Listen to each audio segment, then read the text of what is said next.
representing Franchise Secrets, Erik Van Horn.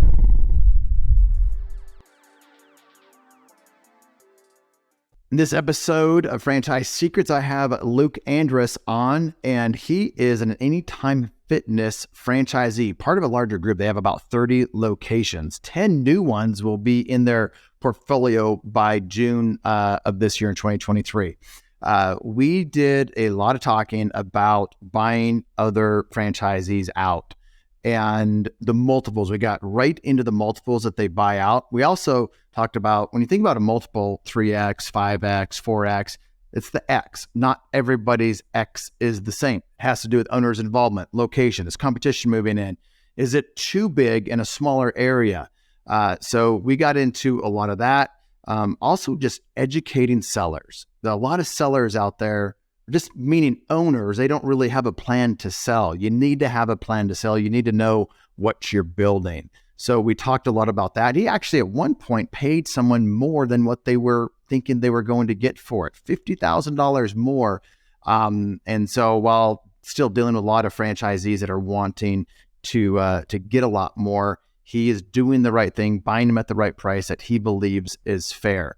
We talked a lot about, like, when do you tell your staff? He's got a very clear way on when to tell the staff that the new owner is coming in and how to tell them and whatnot. So if you ever thought about buying an existing franchisee out or maybe selling, this will be a great episode for you.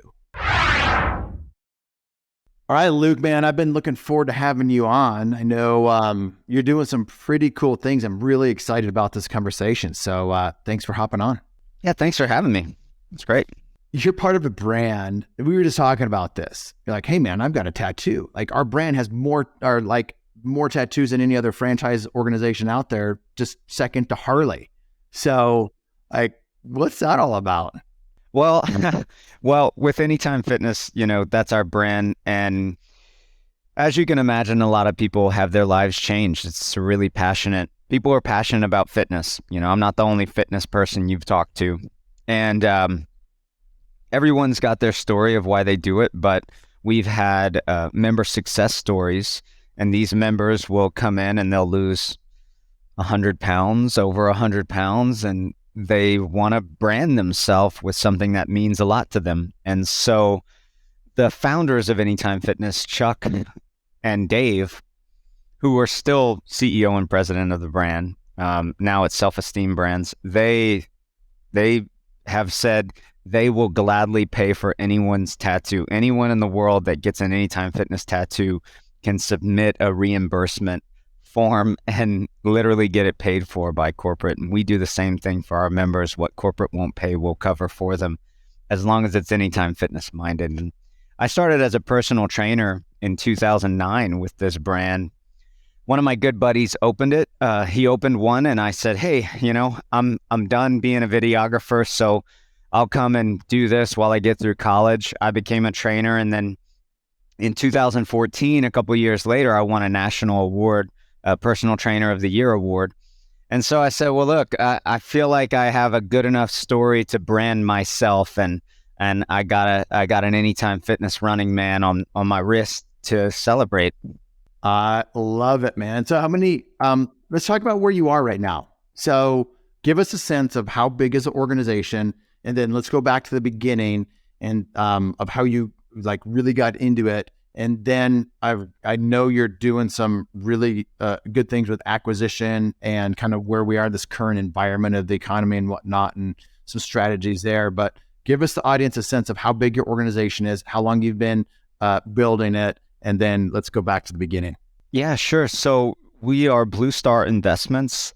We function kind of like a private equity group, but we only have one managing partner right now. We have 30 locations. It'll be 30 locations this Friday, and we will have 34 by the end of June, beginning of June. So when we started in 2018. At that time, I was a franchise business consultant for Anytime Fitness's corporate office, and I was traveling the country consulting people on operations and how to be more profitable. And I joined this group back in 2019 when we had 10 locations. Shortly after that, we bought 5 on January 2nd, 2020. And then the CEO resigned. I had come on as COO. The CEO resigned. And then, our managing partner said, "Hey, you're the guy." I said, "Are you bleeping crazy?" He said, "No." And I was voluntold to take the position of CEO. I bought a book called The Accidental CEO. That's a true story. And then 6 weeks later, a pandemic happened. So we've been figuring it out ever since. But we had 15 clubs at the beginning of the pandemic. We opened 2 locations in 2020. We just kept riding, man. We knew we'd be able to bounce back. And since then, we've grown to be 30 now. How many clubs closed since you've been through pandemic? So since you started and then where you are now, any clubs close? Any of our locations closed? None. 0. We've never closed a location. We've sold only 1 location because we felt that we weren't doing the brand the best justice by running it from such a long distance. I didn't have any managers in that area. We're in 9 states. Let's talk about those states. Give us a sense of how wide it is. Yeah, it's pretty wide. So we started in Minnesota. Which is where everything started, right? I mean, that's everything. Yeah, Anytime Fitness started in Minnesota. I was living in Minneapolis at the time when I took the position of CEO. And so we started in Minnesota. We now have clubs in Minnesota. We have 1 in Wisconsin, which is just on the border near Duluth. It's in Superior, Wisconsin. We have locations in North Dakota, South Dakota, Nebraska, and 1 in Wyoming where we have an operating partner. That's kind of a weird situation. It's just a one-off situation because we have a great operating partner out there. We do want to grow in the West. And then we have Florida and Louisiana, and Georgia. Oh, in Georgia. Well, that's the Atlanta market? One of them is near Atlanta. The other is a couple hours below, but you could call it our Atlanta market. Quick little tangent. You own the Sioux Falls, South Dakota location. Do you own the Spearfish where I live? We don't, but we are interested. So am I. I've emailed that guy and he's always telling me no. Well, I'll plug away at him and one of us will get it. Yeah, I would imagine it will be you and not me. They all come around. We're looking at opportunities around there, though. We do want to get to West South Dakota. We love it out there. Well, when you buy that eventually, and I lose out on that because I'm not aggressively pursuing it, we'll meet up face to face. Sound good? We will. Yeah, absolutely. All right. So, again, just to kind of get some clarification, the company. The company existed, you were working for corporate, now you are part of that company, running that company as CEO. Are you an owner in that company?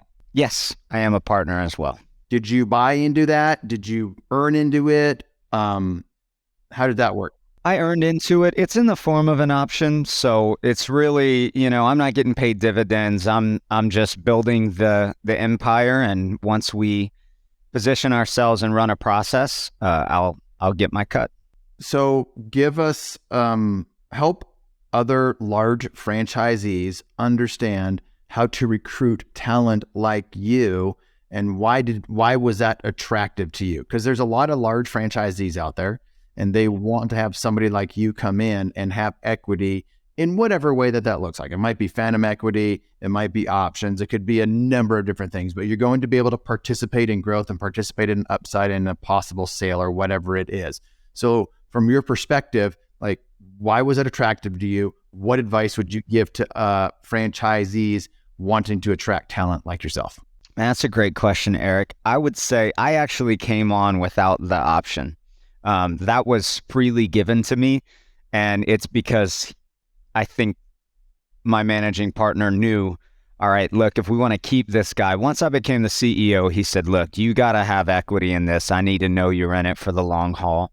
And it was it was a tactic on his part to keep me. He already had me in the bag. I would say what brought me to the franchise is specifically when you're working with, for me, I was coming from the corporate environment, right? And so if you're going to poach someone from corporate, they've got a stable job, probably pays pretty well. This was a higher pay opportunity. Typically people with corporate, unless they're working in franchise development, don't have a lot of bonus options. So they can't really control their fate. And there's a lot of guys in there because a lot of those people are entrepreneurs at heart, like myself. And so when I got there 5 years later, I'm like, what am I even doing, man? I'm just waiting for the next merit increase. And so that was really attractive to me. The other thing that's really attractive is, the bigger the ship, the harder it is to steer it. I always said, like, Anytime Fitness is a brand that I absolutely love. And if you had this conversation with any executive at Anytime Fitness, they would have said, dude, we built the Titanic. We had no idea it would get this big, and we don't even have the gears to steer this thing. And we're heading for icebergs. So it can lead to a lot of frustration for a lot of entrepreneurial minded people, because franchisees, they kind of grow in this way that, in the beginning of the franchise, you want entrepreneurs, man. You want guys that are going to lead the company and build it. But as a company matures, you kind of need a couple of yes men in there that just want a good job, that are going to be franchise consultants and keep people moving along and clocking in every day. You get those people that came in a little earlier on with that entrepreneurial mind and that growth mindset, and they're not able to build an empire. If I want to, I remember I created I assisted in creating the education for all personal trainers and their sales process. It took me over a year to do that. With this, I just get to go. It's like, all right, I got a great idea. Let's do it. When can we launch it? All right, next quarter, here we go. And let's work out the kinks as we run. At corporate, it doesn't work like that. There's a learning. Okay, let's do a learning gap analysis on it. All right, let's see the marketing team. Okay, they're available in June. Now they can film your videos. And then by the time you get it, it's all watered down because you're trying to avoid lawsuits and you can't be too specific in your education. And it's hard to stay proud of what you're doing there. A lot of people are still doing great work and they're very proud of it. But for me, I kind of like the Wild West, and I like being on the franchisee side and thinking of creative ideas and executing them quickly.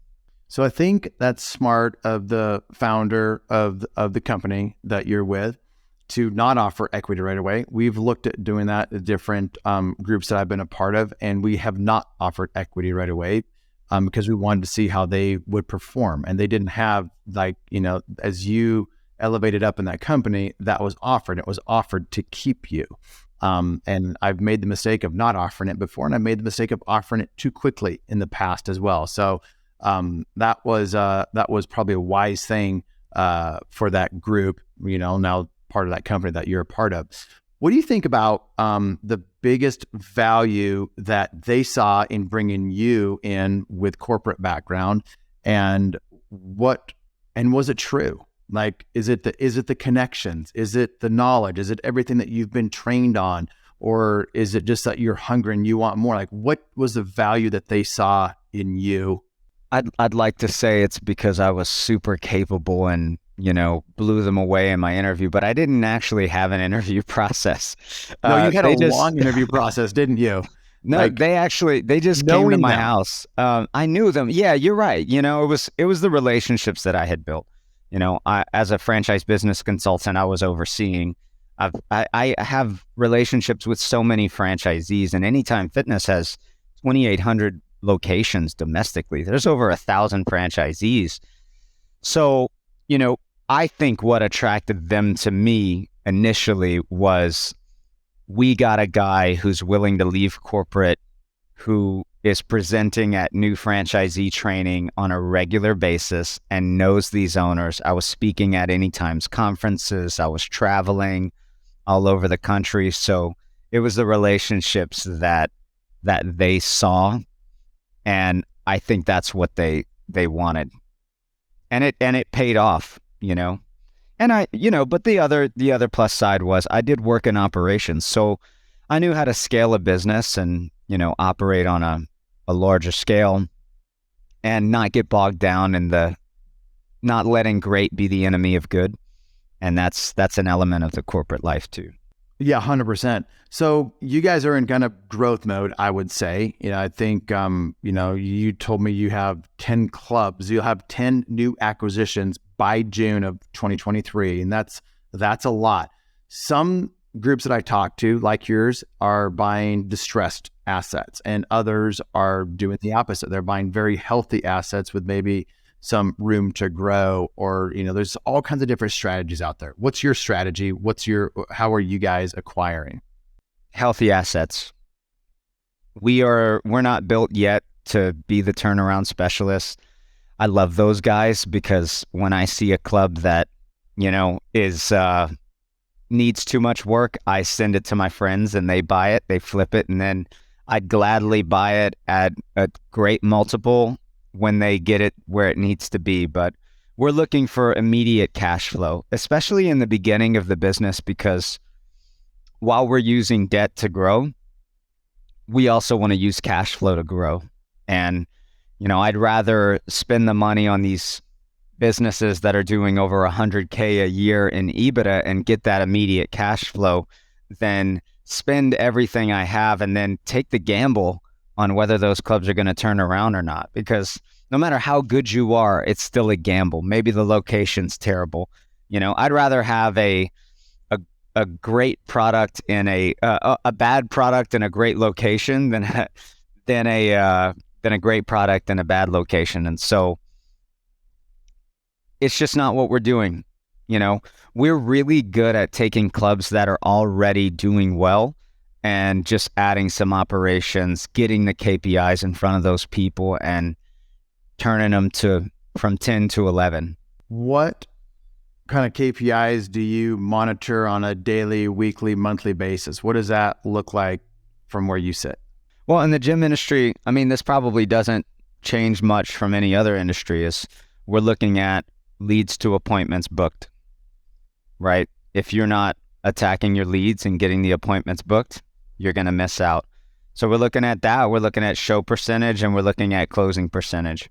And then there's another dimension with personal training in the gym industry as well that we need to look at. But those are the big three, and they're probably the big three everywhere.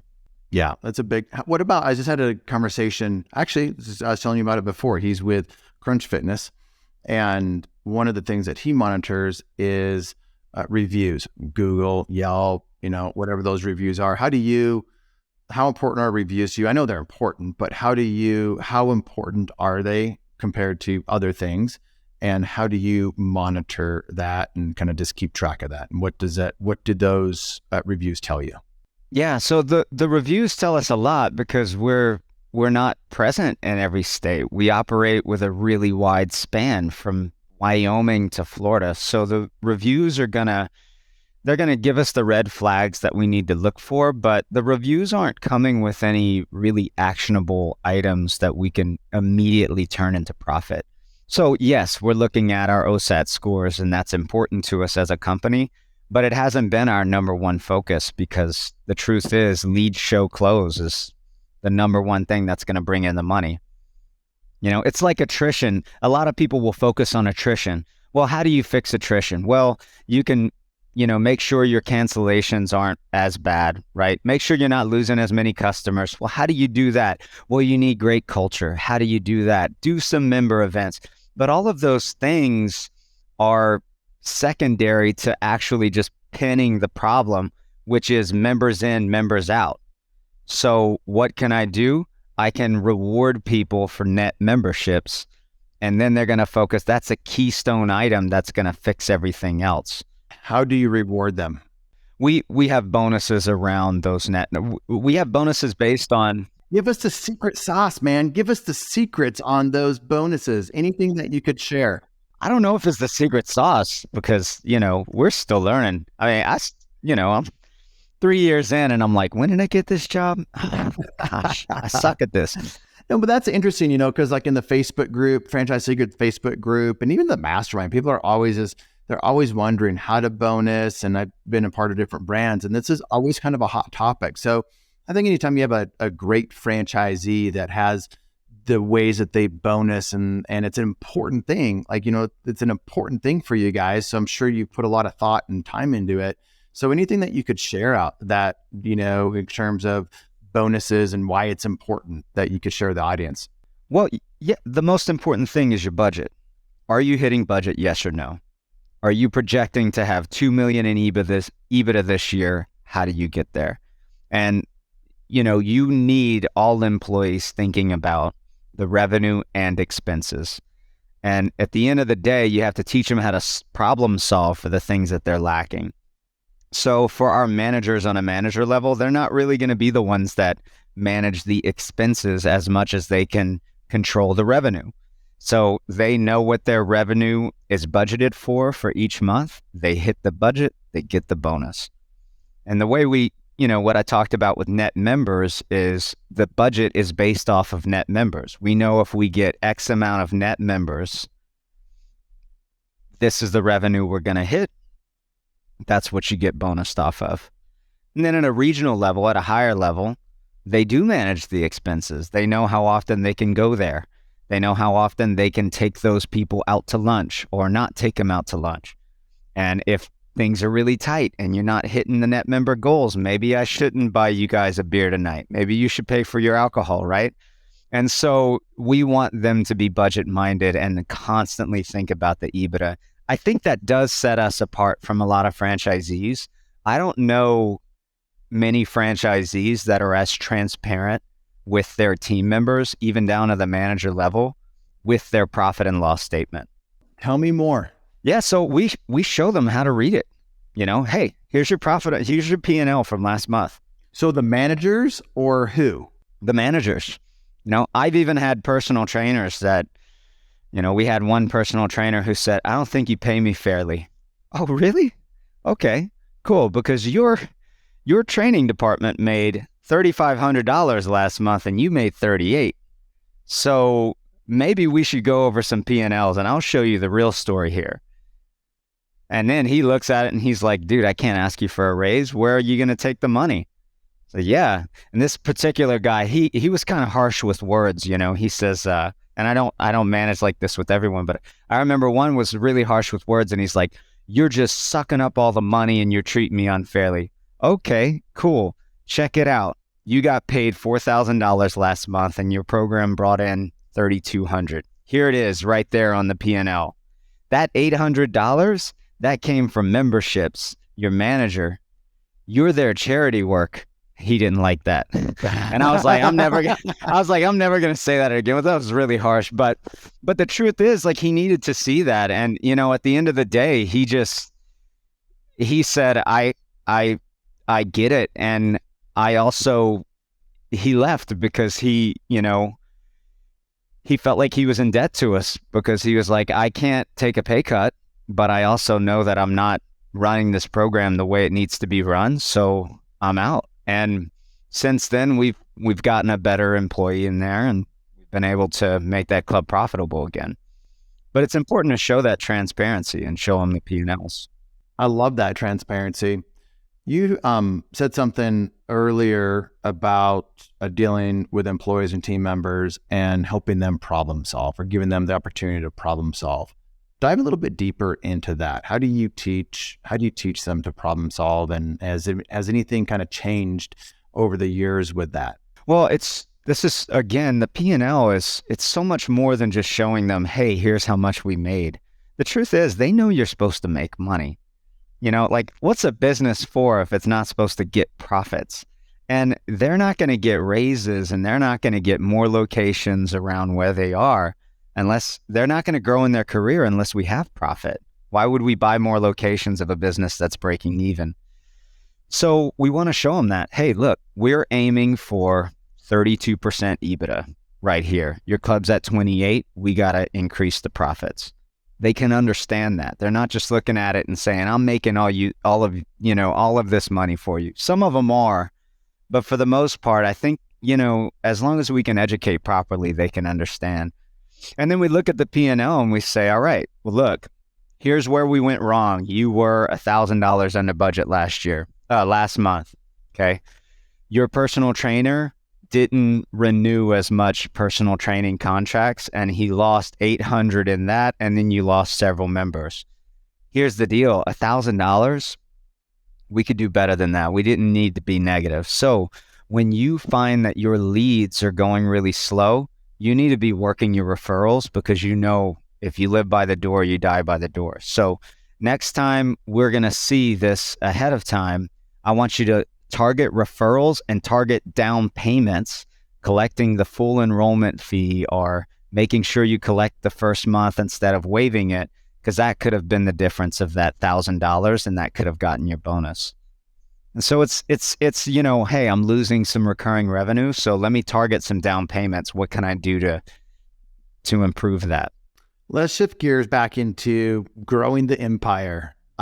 We talked about it a little bit too, because I wanted to understand the multiples. Like, what are you buying these things for? What do people want to sell them for?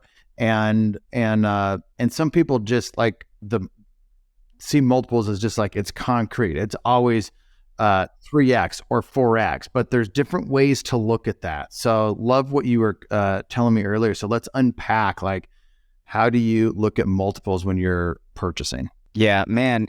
So for the gym industry, it's 3 to 4. Any CPA is going to tell you that. So most people will come and they'll say, okay, well, my EBITDA is 200,000, so I want 800,000 for my club. Multiples get really, really tricky. For one, not everybody's X is the same. So your multiple is not my multiple. It's significantly more for me to... What do you mean by that? What do you mean by the X is not the same? Yeah, so let's say you buy spearfish, okay? And then you say, all right, yeah, before me, you get to spearfish first. I hope the owner of that location listens to your podcast. So let's say you get spearfish, and then you say, all right, I got this up to $100,000 in EBITDA. And you come to me. Well, I'm going to look at your P&L, and I'm going to see that you're local, right? So I'm going to see that. So I'm local. I'm not making any money out of it. I'm just putting time into it. I'm not charging the company for my time. Great. And so you probably have a manager. So we don't need to have any significant add backs right there. But you're also someone who has a great reputation in spearfish, and it's a small town, and you're local, and you only need to spend $200 a month on marketing. Well, I'm not there. I need to spend because I'm at the chamber meetings. I'm telling everybody about it. I'm shaking hands and kissing babies and doing all that just naturally. Exactly.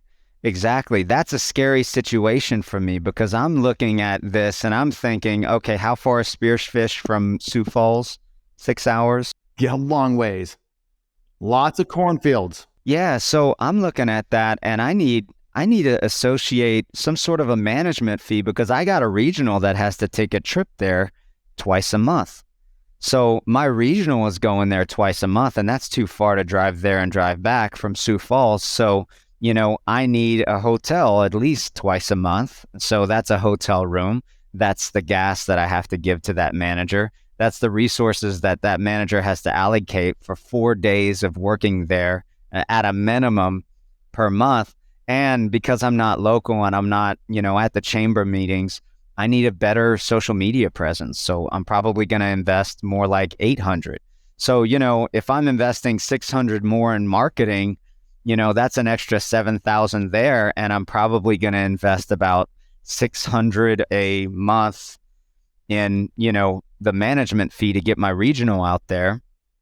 I mean, that's conservative. That's another $7,000. So, you might be making $100,000. I might be making $86,000 a year. And then you want an X, that's my X, right? So your X is 100,000. My X is 86,000. Well, if you multiply that, that deficit of 14,000 that we're differing on by 4, that's 56,000. And that's a big difference. When does it? Big difference in a sales price if you're selling your only business. So it's so I try to, and then the other thing is location, right? So we just talked about it, right? That's not in a place where I can plug and play. But if I bought one in Lafayette, Louisiana, where I'm at, and I already own 2 in the market, it's a little easier for that club's going to be more valuable to me because I don't have that extra management fee. I already have a regional in the area. So I'm looking at that and I'm willing to pay more for that club because, or at least a higher multiple because I know that I could tuck it in without any extra expenses. Attention, franchisors and franchisees. There are 2 really important resources that I want to share with you that will help you avoid costly mistakes and increase your enterprise value. The first is our free Facebook group. It's a community that has over 4,000 franchisees and franchisors in it. When somebody asks a question, they get honest and authentic answers from multiple perspectives. You can join the group for free over at franchisesecrets.com/Facebook. The second resource I want to share with you is if you're a franchisee and you want to be around a community of successful Zs and other brands and in other industries, this is why I created the Franchisee Mastermind.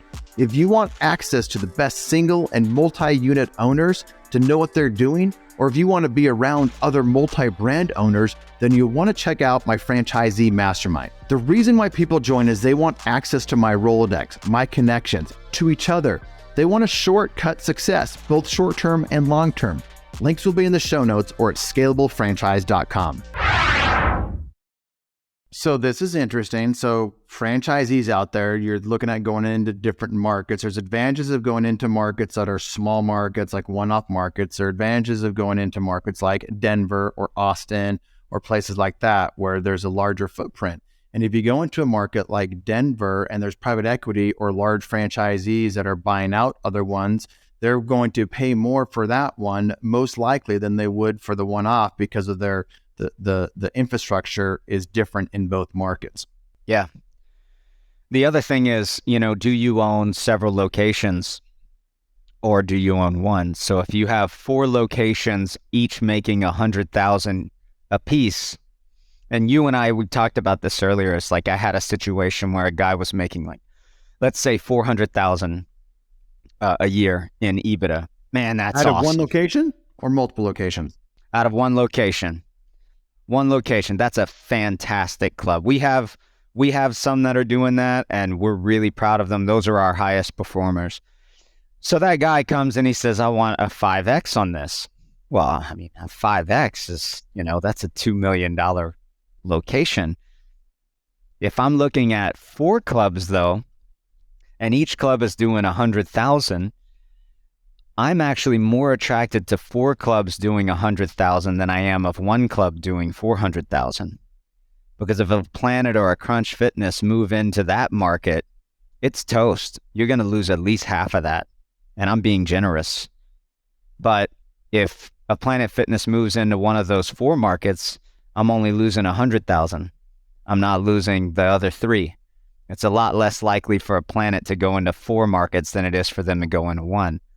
So, that's where I might consider 4.5 times for the 4 locations doing 100,000 because there's more market share. I know that it's a safer bet for me because I can run them with a regional manager and I can make sure that if one falls, the other 3 are strong.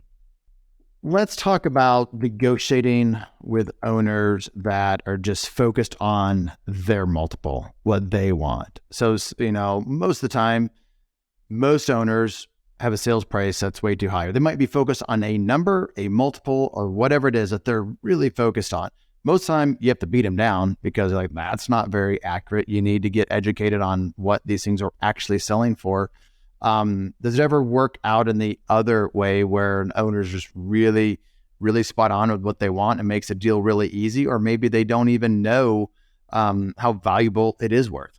Yeah, I've had both. I would say we're not going to, I read Never Split the Difference. Awesome book. Oh yeah, Chris Voss. I spent a decent amount of time with him. Fascinating guy. Fascinating. I love that. Is one of my favorite books in the last 5 years. Just the stories alone. I've read it 2.5, 3 times. But I'm not. I have a reputation to protect, so I'm not always going to anchor someone and try to beat them down. Right.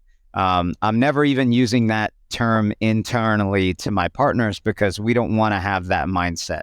If they have a business that's worth what they're asking, we don't really play any games. We're just out front, you know? And I would say the last 3 locations that we negotiate, actually, 5 locations this year, the owner said, I always say this, and they don't always give me the number, but I always kind of say, what's your FU number? Like if I have a number lower than this, you're like, FU, don't even forget about it. Like it needs to be at least this. And the reason I ask that, and I tell the owner, I educate him, hey, I'm not trying to lowball you here. I really just need to know if I'm going to waste your time or if you're going to waste my time. And sometimes they're like, nice try, guy. I'm out. And other times they'll tell me. And I had one situation where the owner told me his number. Just don't even think about it. It's not even worth it to me for me to sell it below this.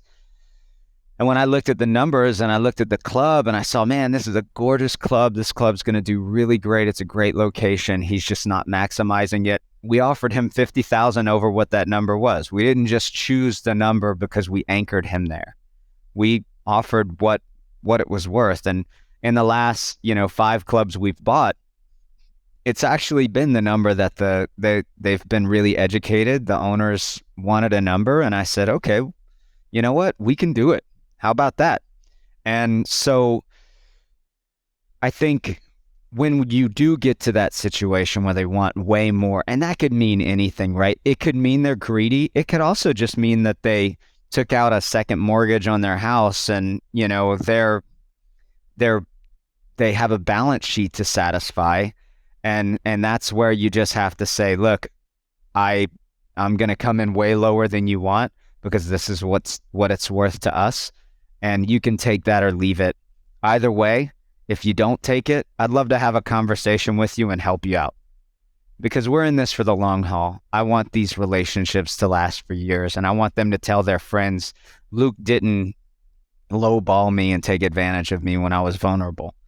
So, you do get those situations where they come in just absurdly high. And, I had one where he wanted a 5X on that $400,000 club. And I just had to say, dude, I don't know who's giving you the advice that you're going to get 5 times on a single location, but that's just not going to happen. In fact, it's going to be hard to get, you're looking for 2 million, but even $1 million investment on a single location is a huge risk. That's a lot of eggs in one basket. It'd be easier to buy 2 locations, for the same multiple, and I'm not risking as much in one basket, so to speak. So, that's where it's like, hey, I can offer you 1.2. And then if they don't take it, then that's fine. You just say, look, I'm not lowballing you here. I'm just offering you what I can. Later down the road, if you're at a place, then let's talk and, let's find build the value and let's see if we can agree later on. How often do they come back and actually get a deal done with somebody like that, where the price is too far off between the buyer and the seller? I would say, I think about 4 to 5 of our locations happen that way, where we couldn't agree in the beginning and we came back, and in one case, the locations actually went up in value. And so we had to go up on the number to buy them. And that's okay, because we just weren't there the first time around, but we were the second time around and we were ready to tuck them in. And time to close, from the time that you start negotiations or conversation with that seller to the time that you actually close, what's a typical time frame? From an LOI to close, we aim for about 6 weeks. Because we're working in the gym industry and it's recurring revenue, we aim for the first of the month because that's when the biggest drops happen. And it's just easier to separate there. So typically about 6 weeks. If it's less than that, then it gets pushed back and it ends up being, I think the longest we've ever done was 8 to 10 weeks. What do you suggest buy or sellers do to prepare their business to sell it to somebody like you or private equity or maybe just another person? Like, where are these sellers making mistakes that you wish they were educated? So educate that seller right now. Man, I love that you're asking about this because I think this is such an underserved market. I've only found one book that is really good on this topic, and it's called The Messy. Can I recommend a book? Is that all right? Yeah, for sure. Yeah, The Messy Marketplace was fantastic. It's by a group called Permanent Equity out of Missouri, and they have no idea I'm such a big fan, and I'll reach out to them one day. But they're a great equity group in Missouri that I really admire. But they wrote this book called The Messy Marketplace, and then they have a Permanent Equity podcast. The entire first season is just them reading this book. So if you want to listen to it in like 2 to 3 minute increments, you can. But they educate the seller, and I would say the first thing is, I know you're really skeptical, but maybe drop your guard and just talk to some people and get to know them. Look for the owners that want to have a conversation with you. If you have an owner reaching out just via email for the books, if they're not asking about your staff, man, those are warning signs. That means it's probably a person that isn't as motivated by the team they're bringing on and more just motivated by the cash flow they're buying. Not always the case, but I have seen that. And I would say, don't get too bogged down in the multiple. Just make sure if you said, Luke, I want to sell my business in 12 months, I would say get out of the business. Don't pull all of your dollars out, because if there's, no marketing in there and the business starts to trend negatively, it's not going to help you. It's going to be an intangible that's really scary to a buyer. So keep the money in there. Make sure your employees are set, right? Make sure you're not managing the business. That's an important one. Make sure you're not managing the business. Can you go a little bit deeper into that, where you've seen people managing the business and how that's impacted the multiple? Oh, 100%. I've seen, we had a conversation where, so we had a group of 5 where I actually got cold feet. My partners were like, no, we're still doing it. And I'm glad they convinced me not to, but I just thought the owner was too involved. They had like that secret sauce, and I really doubted whether we would be able to bring the same culture that owner was able to bring. They were like family. And that's not a bad thing. It just means, man, that's going to be hard to live up to because I'm operating at a distance. I'm not going to, no matter how good our culture is, and it is really good, we're not going to be able to replicate that.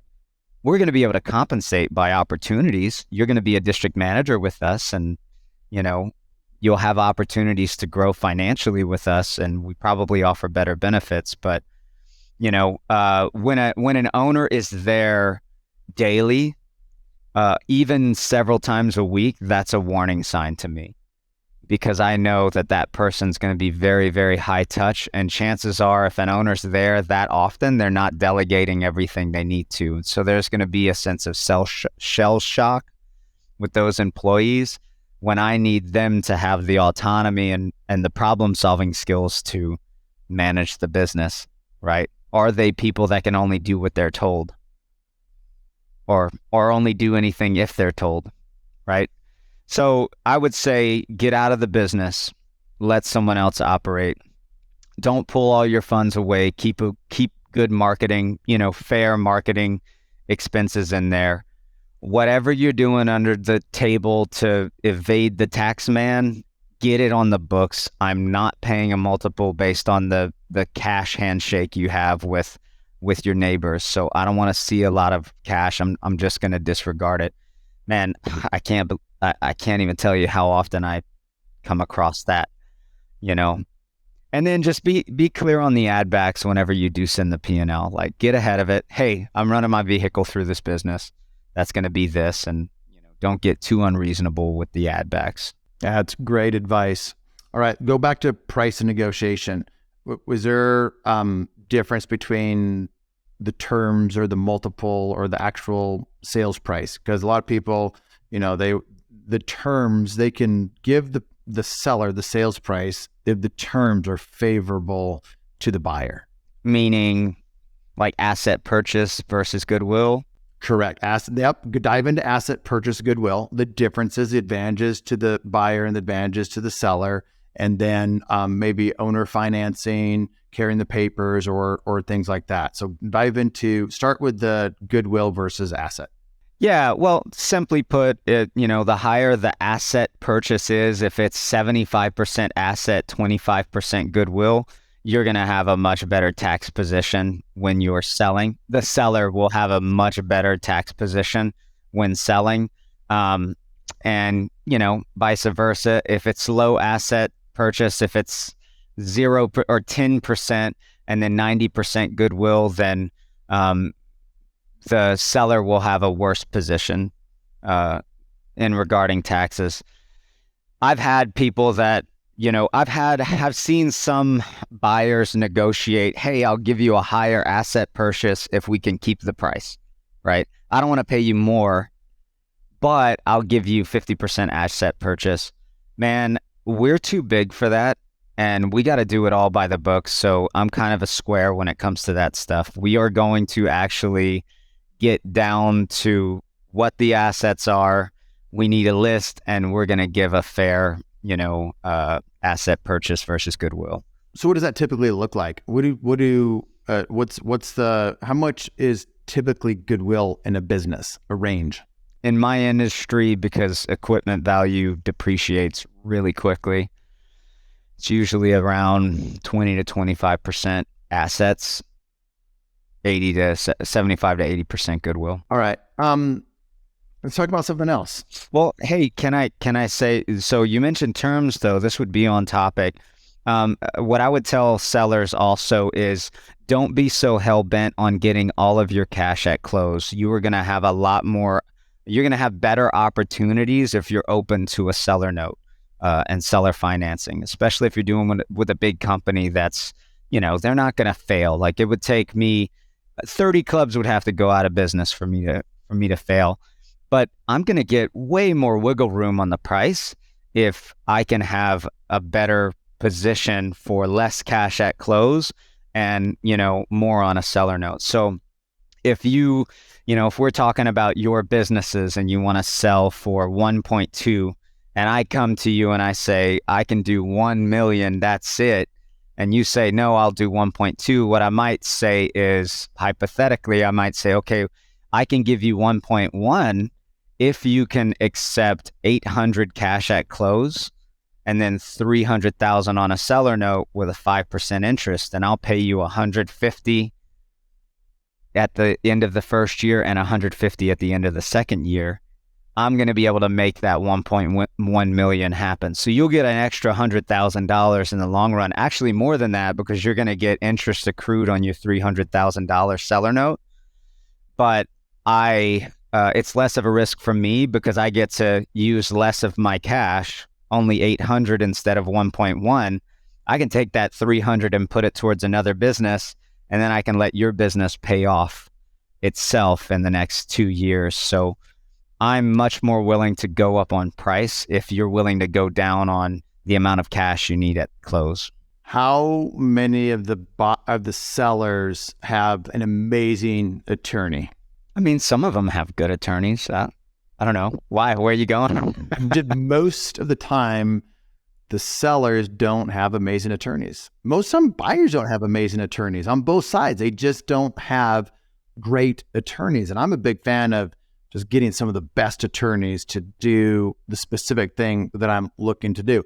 And again, like for you, you've said, we paid someone an extra $50,000. So you're not out there looking to take advantage of somebody with different things. But think about the seller that's selling to somebody that is wanting to take advantage of somebody. And maybe it is even with the goodwill versus asset purchase. And they're really changing that and trying to convince them one way is better than the other. And the opposite is true, or with different types of terms. So how do you guys view attorneys? They don't bother me. We have it, this ain't our first rodeo, so we have it pretty together. So it's very, very uncommon for an attorney to come back and be like, hey, you're trying to pull the wool over my client's eyes on this. Everything we do is really, really upfront and really clearly stated out in our LOI. And what we usually do is we'll get on the phone when we present an LOI. We don't just email it to you. It's, hey, I got a Word doc for you. It's not a DocuSign. Let's walk through this together. Because what we noticed is, so, one thing you might see in an LOI is a holdback, right? So I'm buying your business for 600,000, but I want to hold back 20,000. So I want to pay you 580 cash at close. And then if any expenses incur that were your responsibility, I'm going to use that 20,000 to pay for that. Well, if they don't know what a holdback is, they're looking at this and they're flipping out. They're saying, what's this 20 grand? You're trying to nickel and dime me. Well, no, I'm not. I'm trying to simplify this process because I don't want to go after you if I get some back rent thrown at me 5 days after I buy your club. So I advise that they should have an attorney look over it. We don't, anything that protects them is better for us because we just want a positive sales experience. Here's another key thing when it comes time to even explore selling for the seller standpoint. They don't want their staff to know because they don't want, and you don't want to have the seller does, or the buyer doesn't want to have an impact on staff in a negative way either. So how do you navigate the buying and selling process with current staff? Yeah, man, that's what I'm here for on this trip. It's so sensitive, it's so sensitive. And so we need to do it before we close, but we want to do it close to close.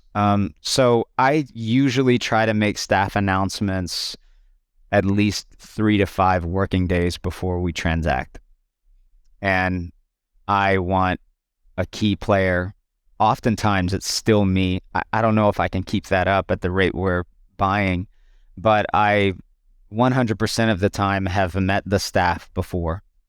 So, a situation recently, I went in and when I was looking at the clubs, the owner told his staff, hey, my buddy Luke is in town in Georgia. He's looking at real estate for his other company, but he's a franchise owner and he's going to go work out at the club. Show him, welcome him. And so I go and I work out at the club. And I like to work out at the clubs before we buy them because not only I like working out, but I want to know how a consumer is experiencing it. I want to know if they're saying hi to people that walk through the door. And so I got to meet these guys and talk to them. And it was no big surprise when we made the staff announcement. But it's super sensitive. So if I say it too early, there's just too many questions that flood their mind. And number one is, am I going to get a pay cut? A lot of private equity companies will come in and say, this is your new structure. Well, I'm going to make, that's much less. And they say, cool. Because they're hoping you leave. Because if you're paid 50 grand and they post for $30,000 for a manager, they just got, $20,000 back on their EBITDA. That's 100,000 on a 5-time multiple, So we don't want them to have too much time to have the questions that we can't answer right away. And so we usually have their offer letters within 24 hours when we make the staff announcement. Hey, you're not getting a pay cut. Hey, you're getting paid health benefits, 401k options, all of these things. And we want to answer all those questions right away. But we also need time to onboard them. So it does need to be before the day of the transaction. So we talked earlier, you have friends or people that that are buying distressed assets. You are not buying distressed assets, you're buying healthy ones. When you're buying healthy ones, how often are you having to replace the main manager or some of that staff? So kind of compare and contrast that to healthy versus distressed, because distressed, most of the time, there's a full turnover. How is that when you're taking over healthy assets? It's far less turnover. We still, I don't have like that tough gene where it's like, tough crap, get out. We always try to retain the staff. It's just, call it not having the edge or call it just trying to, have great relationships. We just value that so much. So when we go in, we make sure that their structure might change. We can't have 1,000 different structures for 30 different clubs. Their structure is going to change to ours, but we're going to average out what their pay is. So let's say we pay flat hourly, but they were on a structure with a lower hourly, but a bonus. We're just going to see what they averaged in the last 90 days and, make sure that they're getting the same pay plus the benefits that we offer. And then we're going to hold them to standards. If they're underperformers, they aren't going to want to work for us. They're going to, it's going to hurt. Like we're going to hold them to the fire. We're going to say, all right, you got these KPIs, you got these calls you got to make, man. We are a high performing franchisee, and the people that don't want to perform they're going to weed themselves out. Most of the time they're going to quit, or it's going to be very clear for us why we let them go. No one who gets let go should be surprised. They should have seen it coming. So usually when we buy clubs that are healthy, if it's someone who's not going to maximize, that club and not going to live by our standards, they typically are unhappy with us and find a way out. Well, this has been very in-depth and just a really good conversation around like buying healthy assets and what you look for. Just very, very good. Anything else that you think the audience would want to know around buying and selling and private equity and any of that? Because I know that you have a lot of wisdom. You're speaking at the multi-unit conference coming up. So I appreciate you coming on here, but what would you like to leave the audience with? Oh, that's a good question. I think, if you're a buyer out there, there's always more fish in the sea. So don't stress yourself. We're pretty conservative. We're not trying to buy on a hunch, man. I'm looking at the numbers. What's the TTM, which is trailing 12-month revenue and NOI? Like, what is the trailing 12 month? That's what I'm going to buy off of. So I have some friends that have bought way overpriced for clubs and it's really bit them in the butt. I have friends buying underperforming. If you want to do that and you have the ability to get in that club and run it yourself, absolutely, you are going to do a great job. If you want to run it at a distance, it's going to be a much higher margin of error, and you might be in trouble. It's still a gamble.